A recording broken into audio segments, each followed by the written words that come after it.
Hi, I'm Jim Crawford. I wanted to take a minute or two to talk to you about a subject that is not an easy subject to talk about, but it's becoming a very prevalent area of the law. I do a lot of it as far as representing people for sex offense cases and also child pornography. I represent people on a state level as well as a federal level. There's two U.S. district courts in the state of Maryland, one down on Pratt Street in Baltimore, the other one in Greenbelt. Um, the rules on the state level are entirely different than the rules on the federal level. There is no mandatory time as far as prison on the state level. There can be mandatory time for distribution of child pornography, namely 5 years for a first time offense.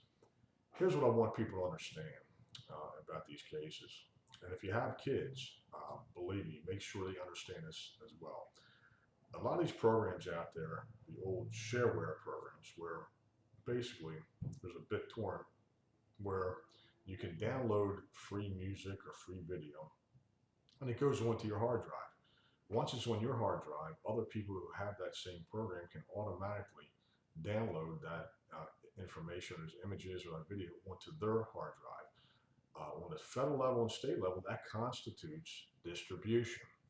And distribution on the federal level carries with it potentially 5 years mandatory in federal prison.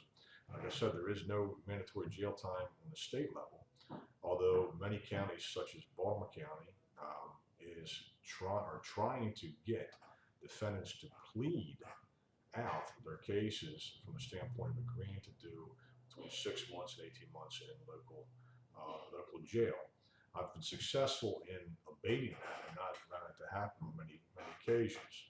So there's a lot of loopholes. There's a lot of potholes as well that you could fall into in these type of cases.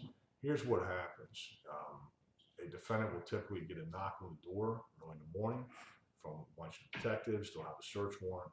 They will search your computers, your cell phones, your laptops, any hard drives. And what they're looking for is a possessory interest in that material, if there's any images on those devices. So they will typically sit you down and talk to you and say, okay, whose device is this? Whose device is that? Especially if there's numerous people that live in the home. So my advice to anyone in that situation is do not talk to them at all. Just basically request an attorney. So as these cases and these types of cases continue to grow, there's going to be more case law. There's going to be more police, more detectives, and these cases are becoming more and more prevalent. Not everyone that is charged with child pornography is guilty of child pornography or possessing. I've seen many situations where people, where it's an accident, where someone else has used your computer, where images have been downloaded from another site. Many explanations can occur. No matter what the situation is, the best choice you can make is do not talk to the police, no matter what they tell you. Call a lawyer, call me, call someone before you proceed. I hope this has helped. Thank you.